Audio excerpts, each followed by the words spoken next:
الرحمن السلام علیکم، میرا نام ڈاکٹر اسد محمود ہے۔ مارٹن کوپر کو جانتے ہیں آپ؟ مارٹن کوپر کوئی بہت فیمس نام نہیں ہے، لیکن دنیا کی زیادہ آبادی، آدھی سے زیادہ آبادی ان کی ایجاد سے آشنا ہے۔ فون ہاتھ میں لے کر گھومنے کا خیال انہی صاحب کے ذہن میں آیا تھا، اور پھر موٹرولا کی ٹیم کے ساتھ انہوں نے 1973 میں پہلا ہاتھ میں اٹھایا جانے والا ٹیلی فون بنایا تھا، جس کا وزن پتہ ہے کتنا تھا؟ 2 کلو وزن تھا۔ نیو یارک کی ایک سڑک پر جب انہوں نے ہاتھ میں اٹھایا جانے والا دستی فون جو ہے نا، اسے پہلی کال کی تھی، اس وقت یہ انسان مارٹن کوپر سوچ بھی نہیں سکتا تھا کہ یہ ایجاد اتنی مقبول اور اتنی عام ہو جائے گی۔ اب دنیا بھر میں ایسی صنعتوں کا، ایسی انڈسٹریز کا نیٹ جال بچ چکا ہے جو موبائل فون کی مختلف ٹیکنالوجیز کی بنیاد پر چل رہی ہیں۔ 1983 تک ایک موبائل فون کی قیمت پتہ ہے کتنی تھی؟ $4000 تھی، جو ڈالر کی آج کی قدر کے لحاظ سے $10,000 بنتے ہیں۔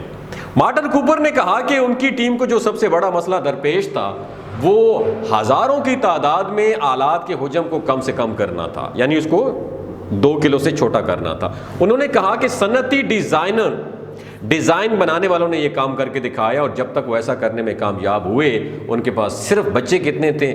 چند ڈالر بچے تھے۔ اس نئے فون کا دراصل ایک بہت بڑا حصہ اس کی بیٹری پر مشتمل تھا، اور اس کا وزن باقی فون کے مقابلے میں 4 سے تقریباً 5 گنا زیادہ تھا۔ اس بیٹری کی زندگی پتہ کتنی تھی؟ صرف 20 منٹ تھی، لیکن یہ کوئی بڑا مسئلہ نہیں تھا، کیونکہ فون کا وزن اتنا تھا کہ اسے کوئی اتنی دیر تک کان سے لگا کر بات نہیں کر سکتا تھا۔ فون بنانے کے بعد ایک بڑا مرحلہ یہ تھا کہ اس وقت گاڑیوں میں نصب فون کے لیے لگائے گئے نظام کو کس طریقے وسیع کیا جائے تاکہ وہ موبائل فون کا بوجھ بھی برداشت کر سکے۔ اس وقت یہ ایک نیا چیلنج یہ تھا کہ کس طرح ایک ایسا نیٹ ورک یا نظام بنایا جائے جو 3 میگا ہرٹز یا 5 ٹی وی چینلز کے برابر ایک کوس بنائے، جو اس وقت کی ضرورت کے مطابق پوری دنیا کا احاطہ کر لے۔ مارٹن کوپر نے BBC کے ایک پروگرام میں بتایا کہ پہلا موبائل فون بنانے پر موٹرولا کا تقریباً $10 لاکھ ایکسپینس خرچہ آیا تھا۔ انہوں نے کہا کہ وہ تمام انجینئرز جو اس فون پر کام کر رہے تھے انہیں حقیقتاً قید کر رکھا گیا تھا۔ ناظرین، انہیں امید تھی، اور انہوں نے کہا کہ ان کی ٹیم کو بھی امید تھی کہ ایک دن ہر کسی کے پاس اپنا ہاتھ میں اٹھایا جانے والا ایک دستی موبائل فون ہوگا۔ انہوں نے کہا کہ انہیں اندازہ نہیں تھا کہ صرف 35 سال میں دنیا کی آدھی سے زیادہ آبادی کے پاس اپنا موبائل فون ہوگا۔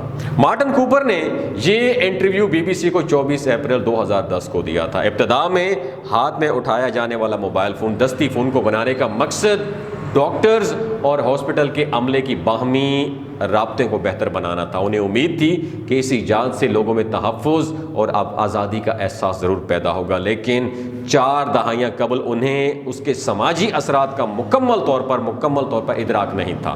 انہوں نے کہا کہ انہیں اس وقت یہ خیال نہیں تھا کہ فیس بک اور ٹویٹر بھی کبھی وجود میں آئیں گی۔ جدید دور کے موبائل فون نے اس صنعت میں ایک ریولوشن، انقلاب برپا کر دیا، اور اس کے استعمال کے نئے طریقے بھی نکل رہے ہیں۔ اب تو لگتا ہے کہ یہ ڈیوائس ہماری باڈی کا ایک پارٹ ہے۔